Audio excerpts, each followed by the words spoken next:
আপনার ফ্রিজ কিন্তু যখন তখন ব্লাস্ট করতে পারে, ধরে যেতে পারে আগুন। আদৌ কি আপনি ফ্রিজ ব্যবহার করতে জানেন? পাশ কাটিয়ে বিষয়টা এড়িয়ে গেলে বড় ভুল করবেন। এই ভিডিওর 5টি টিপস আপনার জীবন বাঁচিয়ে দেবে। সারা দিনে কতবার ফ্রিজ খুলছেন আপনি? ভুলের শুরুটা হচ্ছে কিন্তু এখান থেকেই। একের পর এক শিরোনাম খবরে উঠে আসছে ফ্রিজের কম্প্রেসার ফেটে দুর্ঘটনা, গোটা পরিবার শেষ হয়ে যাচ্ছে। কিন্তু ভুলটা কোথায় হচ্ছে ধরতে পারছেন কি? একটা ফ্রিজ 365 দিন 24 ঘন্টা চলছে। ফ্রিজ কিনলেই হবে না, ব্যবহার করার আগে মাথায় রাখুন, যেখানে বিদ্যুতের ভোল্টেজের ওঠানামা করে তা এমন জায়গায় কখনোই ফ্রিজ ব্যবহার করা উচিত নয়। এতে ফ্রিজের কম্প্রেসরে চাপ পড়ে, ফলে বিস্ফোরণ ঘটার চান্স থেকেই যায়। আর অনেক সময় আপনি হয়তো বুঝতে পারছেন কিছুটা গরম হয়ে যাচ্ছে, ঠান্ডা হতে চাইছে না, তখন কিন্তু আপনাকে সাবধান হতেই হবে।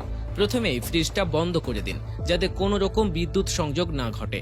তারপর কোনো বিশেষজ্ঞকে ডেকে ভালো করে রেফ্রিজারেটর পরীক্ষা করান, না হলে বিপদ হতে পারে। আরেকটা পয়েন্ট লক্ষ্য করবেন, কিছু সময় রেফ্রিজারেটরের পেছন দিকটা খুব গরম হয়ে যায়, সঙ্গে ফ্রিজটা হঠাৎ করে শব্দ করতে শুরু করে।